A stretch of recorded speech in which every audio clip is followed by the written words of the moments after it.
I recall the days before everything fell apart as if they belonged to a different life. Susan and I had been together for 6 years, and from the outside, our marriage appeared nearly perfect. We both had put in time and love to create a home, and when we decided to start a family, it felt like the final piece of the puzzle was falling into place. Our relationship wasn't without its challenges. My job often kept me away for weeks, and there was an unspoken loneliness between us that we never fully addressed. Yet, I believed we were strong enough to endure anything. When Susan told me she was pregnant, I was thrilled. The idea of becoming a father gave me a renewed sense of purpose, and I threw myself into preparing for the baby. We spent hours choosing names, painting the nursery, and planning for our future. I even started working closer to home to be more present for her and the baby. For months, life seemed to be on a wonderful path. But I would soon find out that beneath the surface, things were already falling apart. The scene was almost perfect, like something from a nostalgic painting of family happiness, though it wasn't the kind that would grace a magazine cover. My mother-in-law stood on one side of the hospital bed, and my own mother was on the other, both watching Susan and our newborn daughter, who was bosom feeding. Newborns aren't conventionally cute, but to parents and grandparents, they're perfect. As I watched, I couldn't deny that our daughter was indeed beautiful. Her skin had changed from blotchy red to soft pink, and the waxy coating from birth had been cleaned away. Even her head, initially cone-shaped, had rounded out, giving her a soft, angelic look.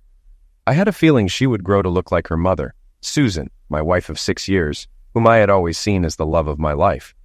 I quietly observed Susan nursing our baby while both our mothers offered unnecessary advice. Still, Susan seemed naturally skilled, likely thanks to the parenting classes we had attended, which thoroughly covered bosom feeding and newborn care. As I stepped aside, a nurse and another woman entered the room.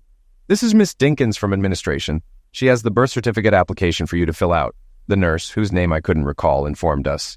In any other setting, a woman nursing her baby without a shirt while others handled paperwork might seem strange, but here it was normal. "Take your time. Finish nursing your baby," Miss Jenkins said to Susan. "When you're ready, fill in the highlighted sections. Most of the information we need is probably in your hospital records, like your date and place of birth.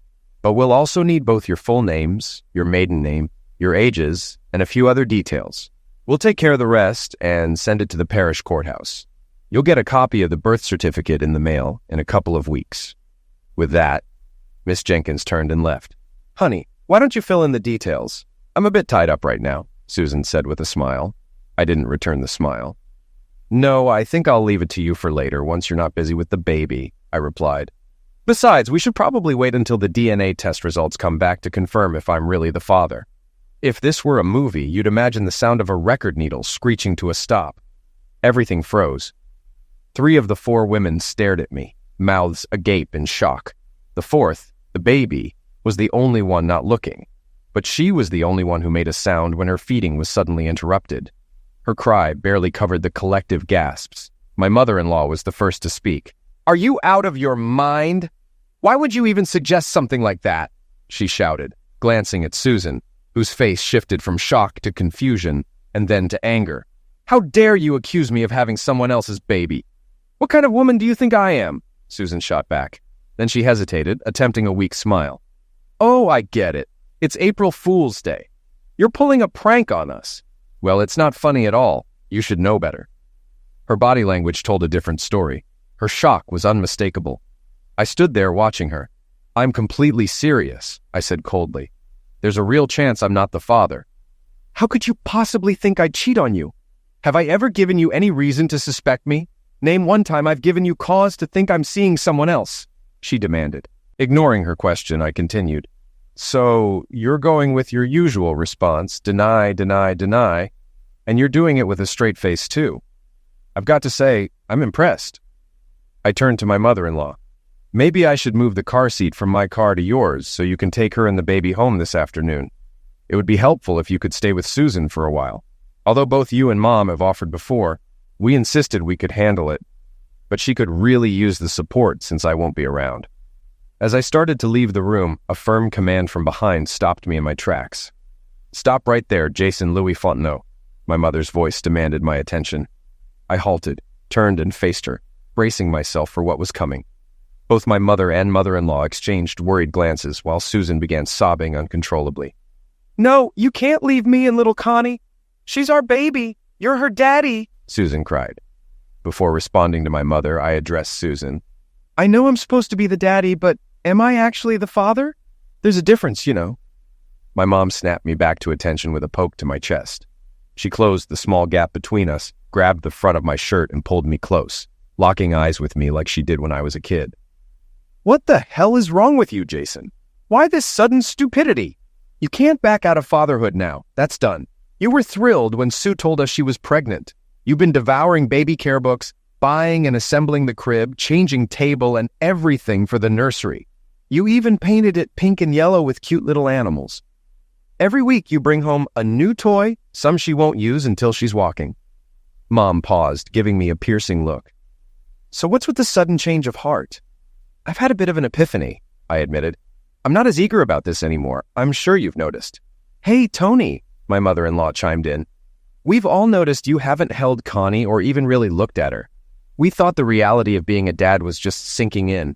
What's going on?" "If that baby's mine, I'll do everything to take care of her and be a great father," I declared so intensely that both my mother and Tony stepped back. I was fully committed, but that changed last week when I found out I might not be the father. I'm not bonding with a child I won't be raising. "What?" came the outcry from three voices nearly in unison.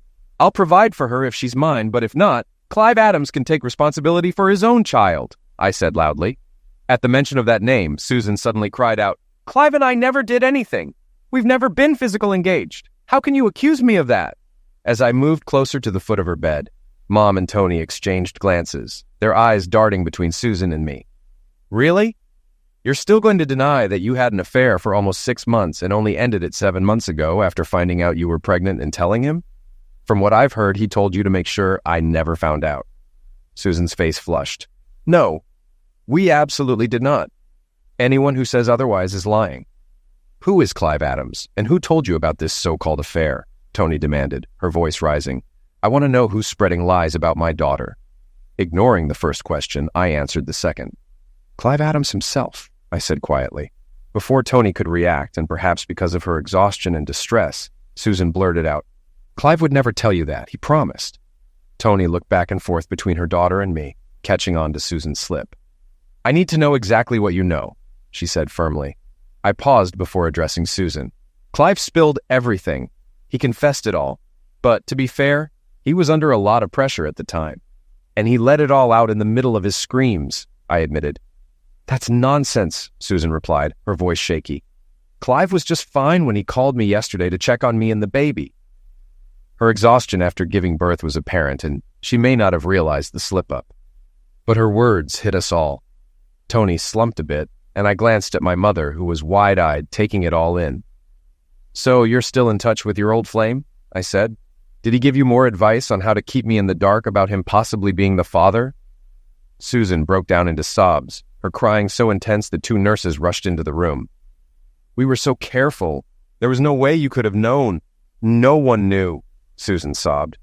"She's just a little overwhelmed," I told the first nurse, who shot me a protective glare on behalf of her patient. I suppose my tone might have sounded odd to her. "We were just discussing potential fathers to put on the birth certificate application," I added. The nurse continued to look at me with suspicion. "Well, it seems she expects me to fill in my name, but I'd rather wait until we know for sure if I'm the father or if it's the guy she was seeing when she got pregnant." I could tell by the nurse's expression that she was starting to understand. She turned her attention to comforting Susan.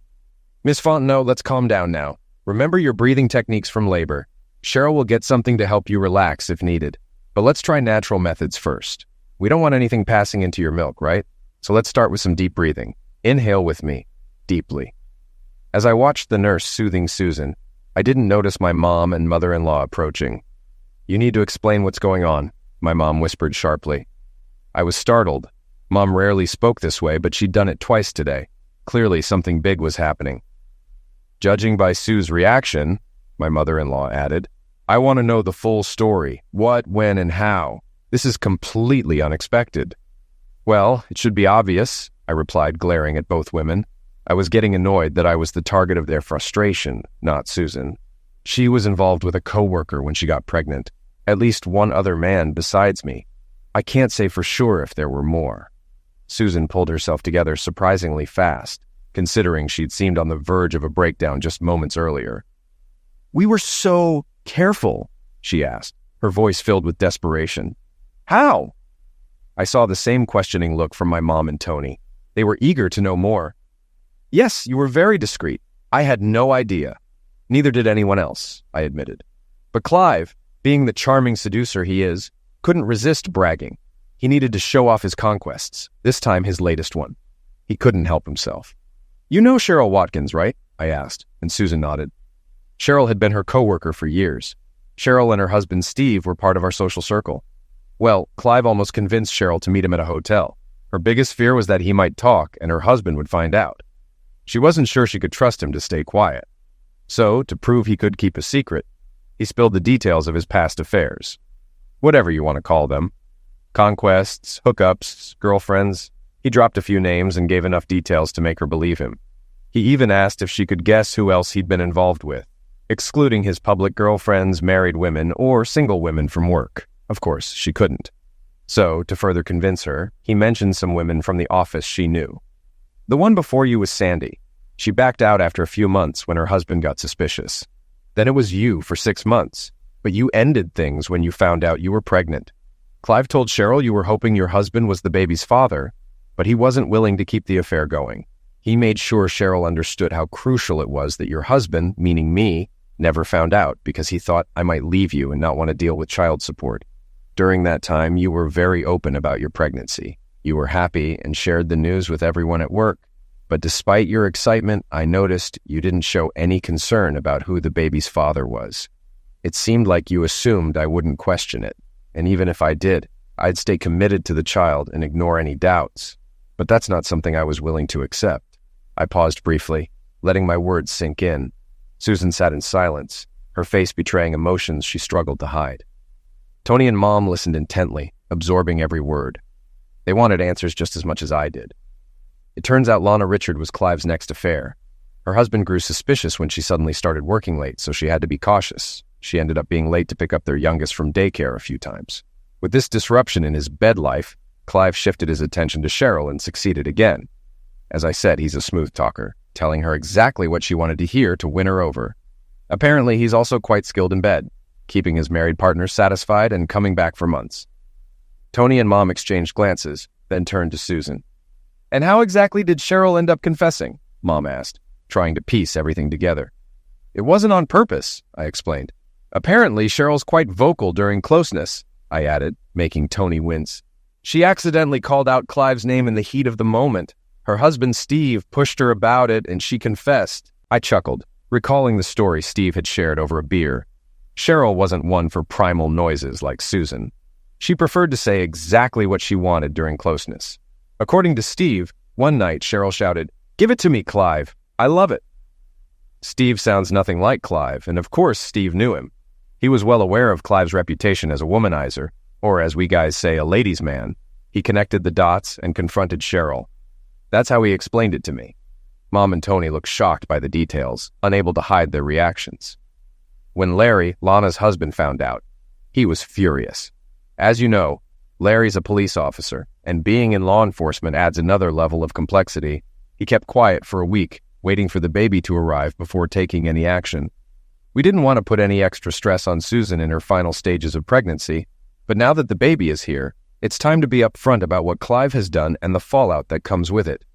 Tony's face turned pale, her disbelief obvious. "So you're telling me this Clive Adams was involved with several women, including my daughter, and there's a chance Connie is his?" she asked, her voice shaking with anger and disappointment. "Yes," I responded bluntly, "and Clive has no idea, or maybe he does, and just doesn't care about the damage he's caused." Silence filled the room for a moment before my mom finally spoke. "So, what's the next step?" I sighed, feeling the weight of my decisions. "I've already submitted a DNA test. I spoke with the head nurse the day after the baby was born. Since Susan and I are married, I didn't need her consent to test the baby. I opted for an expedited test, and it'll take 2 to 3 days to get the results." Tony hesitantly asked, "Do you think you could find it in your heart to forgive Sue and move on, even if you're not the baby's biological father?" I noticed she referred to the child as the baby instead of using her name, a small but telling shift from her usual way of speaking. Tony was perceptive and could read me well, but it was clear she still held on to some hope. Glancing at my mom, I saw that she had already figured out my feelings, and while she understood, she wasn't happy about it. To be honest, I'm not sure I can move past this. Even if I am the father, I admitted. I've had just over a week to process it. This wasn't a one-time mistake like a drunken fling. It was a 6-month affair. I can't trust her anymore. She didn't just disrespect me and our marriage. She risked getting pregnant by that guy while we were actively trying for a baby. She told the whole family that we'd decided to conceive. Her continued affair with Clive shows me she didn't care who the father of her child was. "Have you considered couples therapy?" my mom interjected, possibly trying to cut off any arguments from Susan's family. "And remember the baby. It's not her fault. That little girl will need a father. Even if you're not her biological dad, you could still be her daddy." I sighed again. "Like I said earlier, Mom, I doubt therapy will help. What I really want to understand is where I went wrong as a husband. There had to be something I did or didn't do that led Susan to betray me. It's not like she was looking to replace me. Clive's a known womanizer. He'd never commit to her, and I'm sure she knew that." Shaking my head, I felt the frustration rising. I'm trying not to say the harsh things that are on my mind. Neither of them deserves my anger right now, but I'm on edge and close to snapping. Aside from the physical attraction or maybe some thrill, I can't see any other reason for this. I thought our relationship was strong. Both women listened quietly as I continued. "You can imagine how shattered I've been since I found out. Just like you said, Mom, I was so excited about becoming a father. Then, out of nowhere, everything collapsed. My entire world fell apart. Honestly, at this point, I almost hope I'm not the father." Both women seemed surprised by my admission. That way, I wouldn't have to deal with being a part-time dad. Honestly, I'm not sure I can handle interacting with Susan, even if the baby is mine. That's going to take a lot of therapy. Just then, the nurse came out of the room and said, "Mr. Fontenot, your wife wants to speak with you. She mentioned she knows you're still here. Otherwise, her mother would have returned by now." She seemed to convey some sympathy toward my feelings. At least, that's how it appeared. But she stopped me before I could head back in. "If you do go in, I hope you can stay calm. I understand you're upset, but please try not to upset her further. We'd rather avoid using sedation. She's scheduled for discharge this afternoon, and it wouldn't be ideal to give her extra medication that could pass to the baby through her milk. Based on your childbirth classes, I'm sure you know how important colostrum and early bosom milk are for the baby's immune system." I nodded, realizing she was appealing to my concern for the baby's well-being, regardless of whose child it was. "Maybe you should go talk to her," Mom gently suggested. "Tony and I can grab some coffee. Hand me your car keys and we'll move the car seat. I'll wait for you to finish. Oh, and before you leave, swing by the nursery and take a good look at Connie. I think she looks a lot like you when you were born." "Wishful thinking, Mom. Or are you just seeing what you want to see?" I asked. She shrugged, clearly unhappy with the situation. I knew that if I was the father, she would be deeply involved in helping raise the baby. Regardless of what happened between Susan and me, Mom was already invested in her role as a grandmother. Just as I had been preparing for fatherhood, it was obvious she hadn't fully accepted the possibility that the baby might not be her grandchild. I entered the room, and as soon as Susan saw me, she broke down crying again. "You must hate me," she sobbed. "No, I don't hate you. That's the problem," I replied, trying to stay calm. "I hate what you did, and I'm so angry I can barely think straight." Deep down, I wanted to shake her and storm out. If there wasn't the small chance the baby was mine, I would have left already. But I needed answers. "Do you really want to talk now, or would you prefer a few extra days to figure out how to explain this?" I asked, my tone clearly sharp. "I don't need days," Susan began, but I cut her off, even though I wanted answers. "You've had 9 months to think about what to say if I ever found out you were cheating with Clive Adams of all people." My voice shook as I said his name. "Clive Adams?" I repeated, pausing to take a few deep breaths. "No, I didn't think he might be the father. That was you. I thought I was having our baby, not his," Susan defended herself. "Your baby? I might be the father, but it seems doubtful," I shot back. To her credit, she looked genuinely shocked. "Oh, come on. I was still offshore on a rig during the first week of July when you supposedly got pregnant. Most of it, anyway. I checked my work schedules to be sure. I remember coming home near the end of the week, and we made up for lost time. We were physical engaged right away, just like usual, or how we used to be. I thought that's when you got pregnant. That's what I told the guys at work. I had no idea Clive was in the picture. As soon as Susan started to protest, I interrupted again. What about the weeks before that, right until I got off the helicopter? Did you have him over while I was away? Move him in? Did you sleep with him in our bed? I kept going, letting the questions flow. Not that it matters where, it's that you did it. No, Susan shouted. He never came to the house, except for those few times we hosted barbecues and invited people from work. We were careful. We wouldn't risk a neighbor seeing him or his car parked at the house. But not careful enough to avoid getting pregnant, so you can't say a rubber broke, I said coldly. Clive seems like the type to take risks or at least push boundaries as long as he benefits. I got tested for STDs this past week. I suggest you get screened too, I added. Susan muttered softly. That was part of my early pregnancy exams. I was a little surprised, as I didn't think that was routine. I told my doctor I wanted to make sure you hadn't caught something while you were away for work. She admitted sheepishly. I felt my face flush with anger.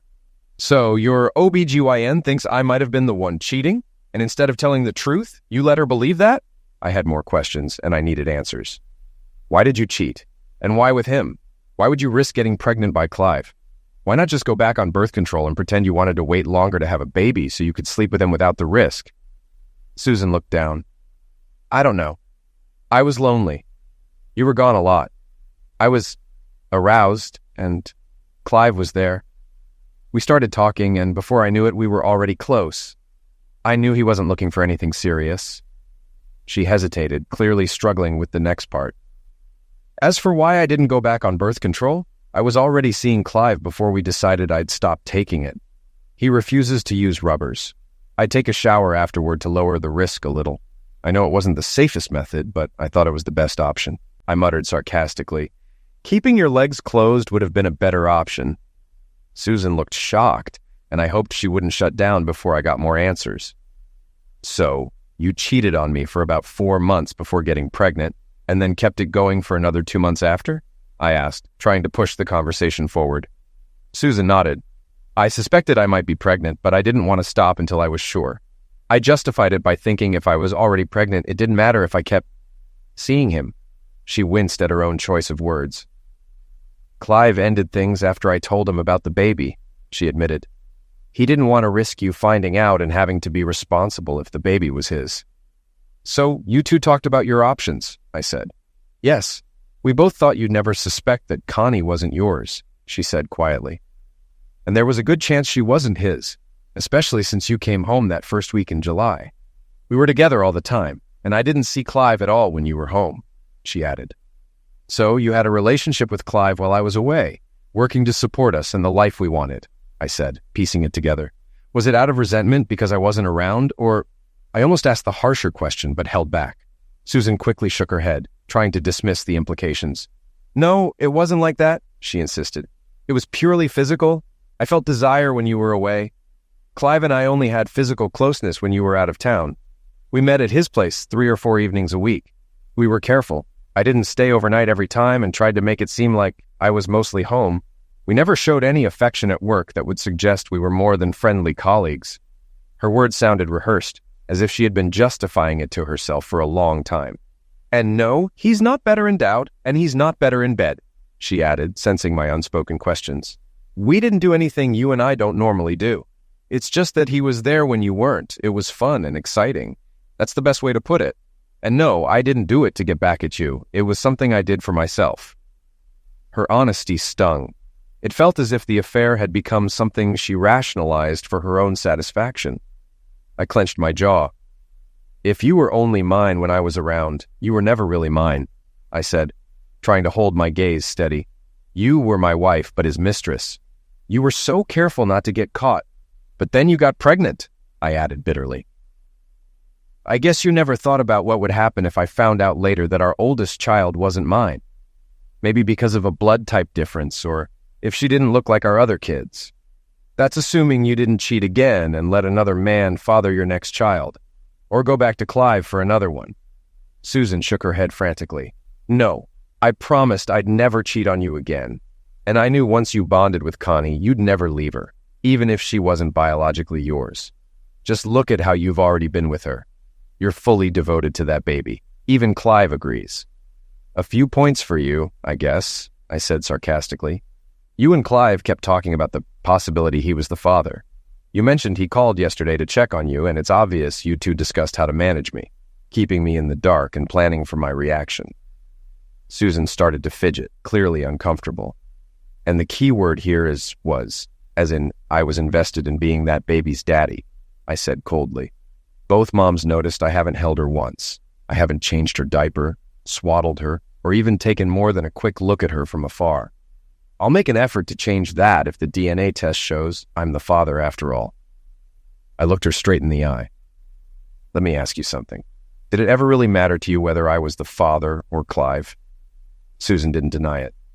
Of course I wanted you to be the father, she admitted. But once I found out I was pregnant, I just wanted the baby. I knew she would be adorable and you wouldn't suspect anything. You and Clive don't look that different. Same hair color, similar build. You'd be her daddy, and it wouldn't matter. I felt a wave of bitterness rise inside me. You know I've been cutting back on my time offshore. I gave up some of that big bonus money and started spending more time in the office, managing things from there. I even took a pay cut. You seemed happy I was home more, or at least that's what I thought. If my being away was such a problem, you should have spoken up long ago. All you had to do was ask. Everything I did was for you. Susan began crying again, but this time, it didn't affect me. Well, that's about to change. If I'm not the father, I'm going back to the rigs. I'll stay out there until I find a woman who actually wants to be with me and only me, not someone who can't keep her vows or her legs closed when I'm not around, I said angrily. Her tears continued, but they barely registered with me. But I need you to help take care of the baby, she sobbed. We're a family. What about us? We've done so well these past 7 months. I've been a devoted wife. I haven't looked at another man since then. We could try counseling. Right now, I'm not sure they're still on us. We'll figure things out if the DNA test shows I'm the father. But for now, I'm not staying here. Not until I get those results. I've already packed up the things that matter to me. Her face showed pure shock as she stared at me, disbelieving. Where will you go? She asked softly, her voice trembling with fear. I've rented an apartment. I arranged it last week. I wanted to wait until the baby was born before leaving, I said coldly. Tony will stay with you for now, and maybe my mom will help too. She's hoping it's her grandchild. With that, I turned and walked out of the room. Susan continued crying, though not as intensely as before. On my way out, I nearly ran into Tony and my mother, who had clearly been eavesdropping by the door. Yeah, I heard you. Sue me, Tony said bitterly. But don't give up hope. There's still a chance for reconciliation, especially if Connie is your daughter, she added, ever the optimist. I turned to her, my voice sharp. Really? You claim you were listening, but did you miss the key points? Like the fact that she never once apologized for cheating? She feels no guilt. She just justified it by saying she was lonely and aroused, as if that excuses anything. She didn't even care about whether I'm the father or not. She just expects me to deal with it and accept everything. That's just disgusting. Tony looked stunned by my intensity, her eyes filling with tears. Mom stepped in, trying to calm things down. We moved the car seat and secured it, she said gently. I'm going to pack a bag and stay for a few days. Even if you're not the father, Sue has been like a daughter to me for the last 6 years. I can't just abandon her. Not yet, at least. But don't get me wrong, I don't condone what she did. I'm angry too. If she hadn't just had a baby, I think Tony and I would both tell her how foolish she's been. I nodded, appreciating her honesty. When they asked, I shared the location of my new apartment, but didn't mention that I had already consulted a lawyer and taken steps to protect my share of the assets. I had settled our credit card debts and secured our investment accounts. I even instructed the lawyer to prepare divorce papers citing infidelity, despite it not being recognized in our state. Although Susan would be homebound for a few days, I couldn't risk her accessing our finances online, so I took precautions. I was almost certain our marriage was beyond repair.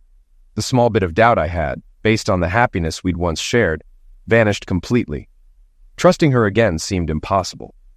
On my way to my new apartment, I called Steve, needing some company over a drink.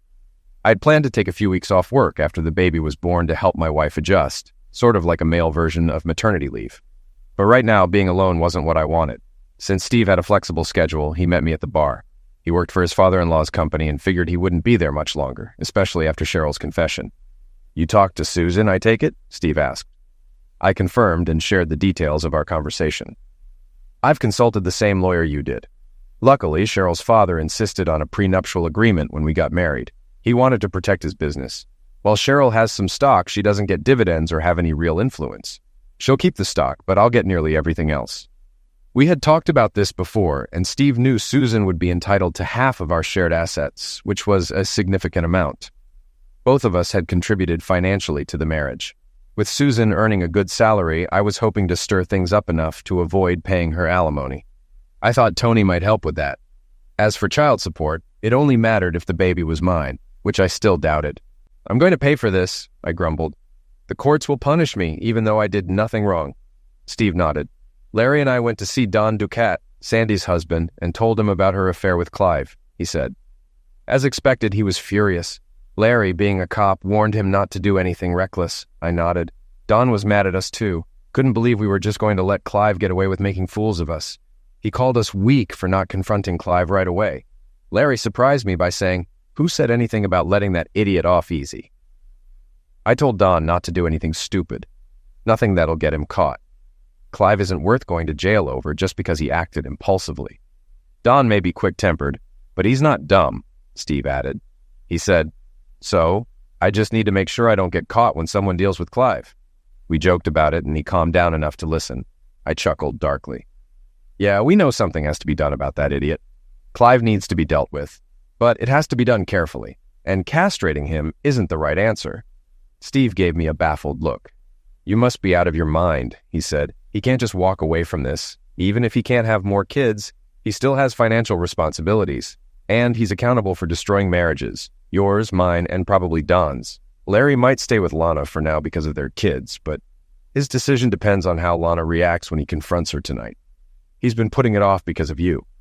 "Well, Clive's lies will start falling apart once these women warn him," I replied. "He won't stick around for long. His problem is he's too easy to track. People underestimate how hard it is to disappear completely. You can't make the kind of money Clive wants while staying off the grid. He's in trouble, trust me." "But if we already know about 4 women he's been with, there are probably more. It's like finding needles in a haystack. If you shake the hay and 4 needles fall out, the whole stack must be full of them. We need to track down other husbands who might be angry with him too," I added. Steve laughed at the metaphor. "As for punishing him, I'd prefer he keeps at least 1 testicle intact and undamaged." Steve looked puzzled. "Why just 1? I explained. "If he loses both, he could still take hormone replacements and keep having sex. But if you leave him with 1, we could damage it. Perhaps causing him some lasting discomfort would prevent him from repeating his behavior, without resorting to anything extreme. Plus, it'll mess with him psychologically." Steve burst out laughing, knowing he'd eventually share my idea with Larry and Don. He had already spoken to them, and knew they'd get the humor. 2 days later, I stopped by the house where Susan and I used to live. Tony answered the door. "You didn't waste any time, did you? What do you want?" she asked bitterly.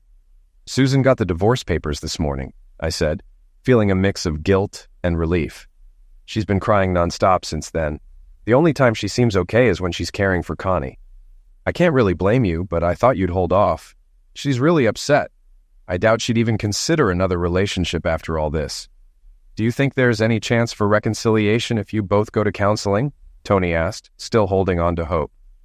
I shook my head. "I was already convinced there was no future for us as a couple, and this just confirms it," I said, handing her the paternity test report. "The baby isn't mine."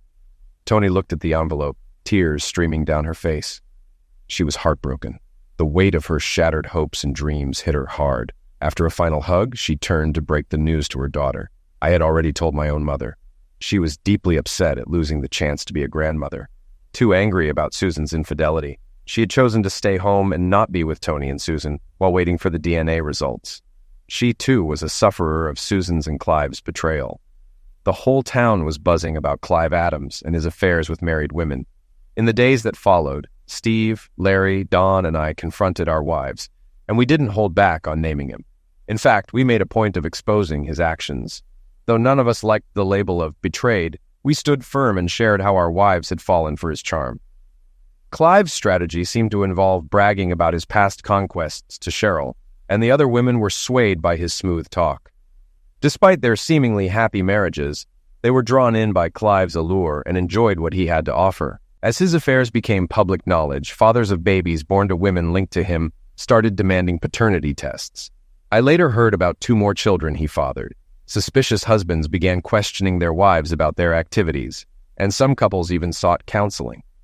The full extent of Clive's actions remained hidden until he confessed directly to the police.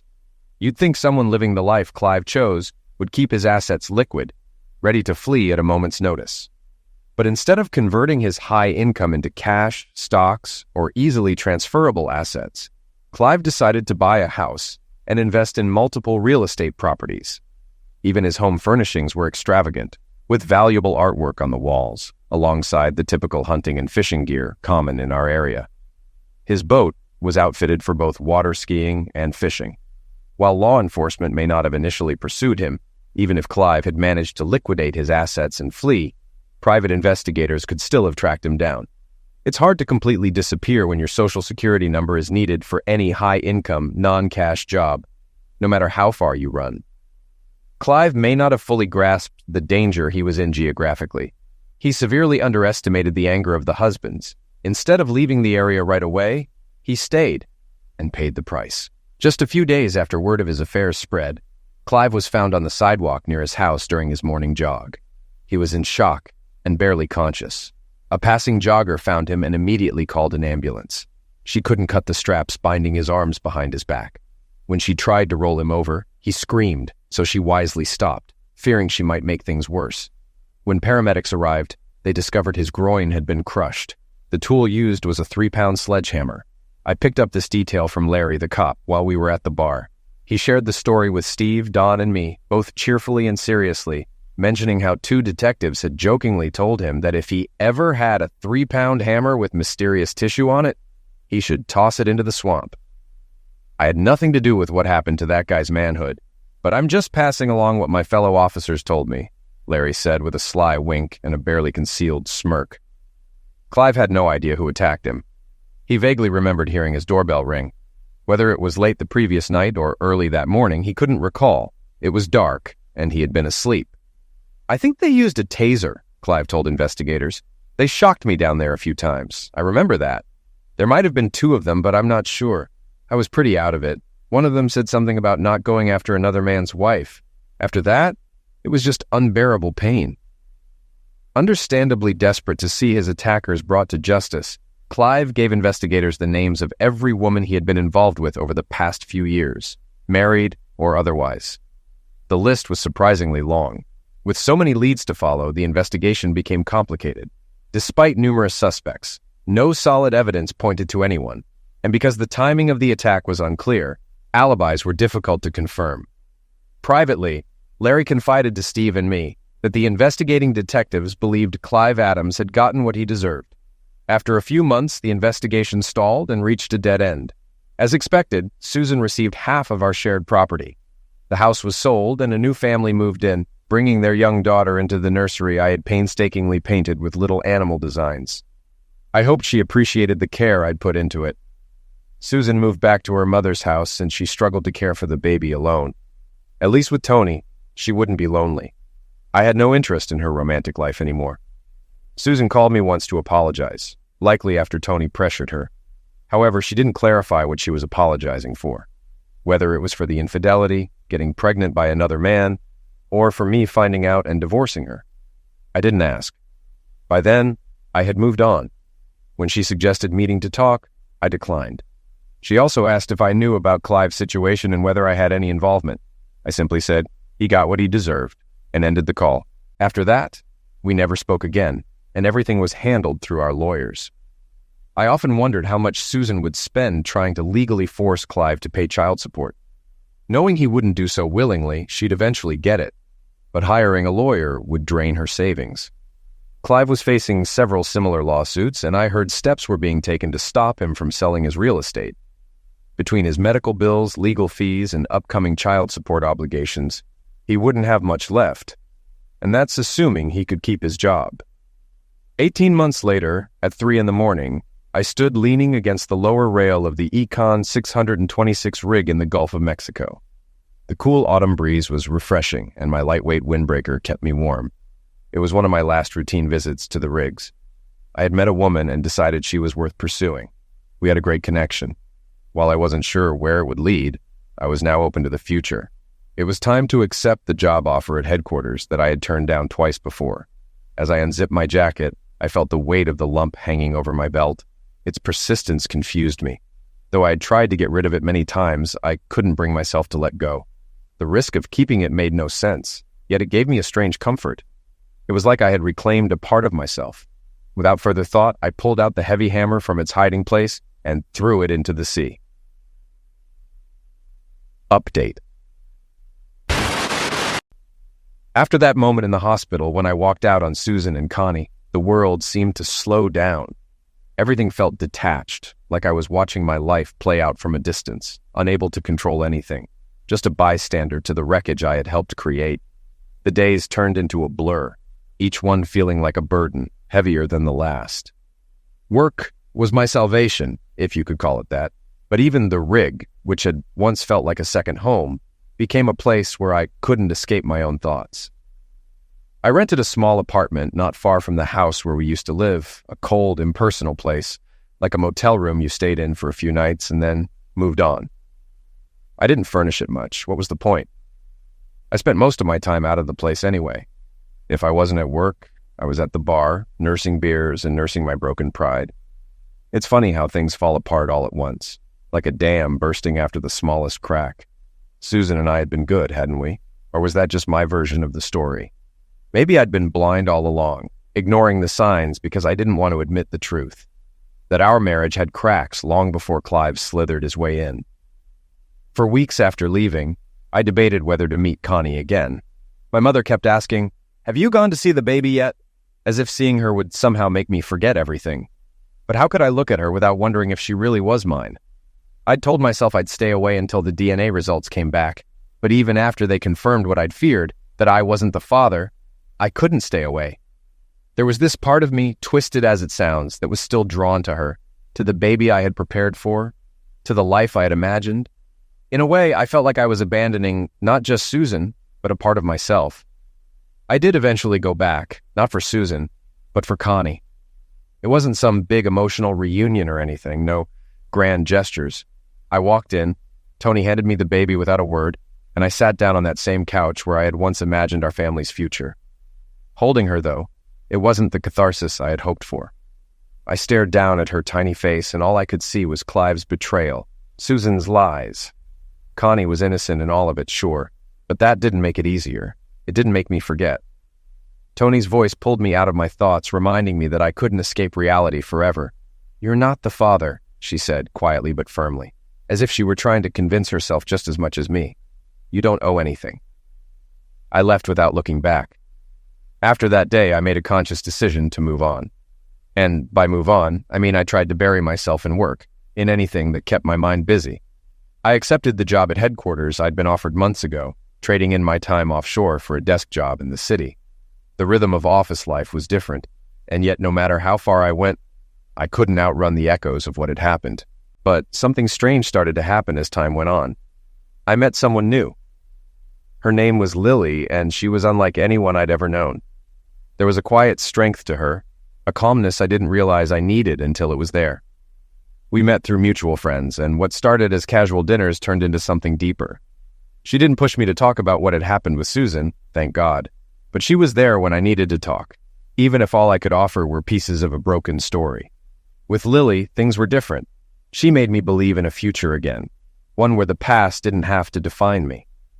I found myself opening up slowly, cautiously, and she, in turn, trusted me with her own past, her own scars. It wasn't perfect, but it was real, and after everything, I realized that maybe that was enough. It's been 3 years since the day I walked out of that hospital room. Susan and I never spoke again, except through lawyers. Connie is someone else's responsibility now, and I've come to accept that. I still think about her sometimes, but less and less as time goes by. As for Clive, he got what was coming to him. I'll admit there are still nights when I think about the hammer, what it meant, why I kept it for so long. Maybe it was my way of holding on to control, of reminding myself that even though everything fell apart, I wasn't completely powerless. But when I finally let it go, threw it into the sea, it felt like a release, a final goodbye to the man I used to be. Now, with Lily by my side, I'm learning to be someone new, someone better. The scars are still there, but they don't define me anymore. I'm not the man who lost everything. I'm the man who chose to rebuild. And for the first time in a long time, I think that's enough.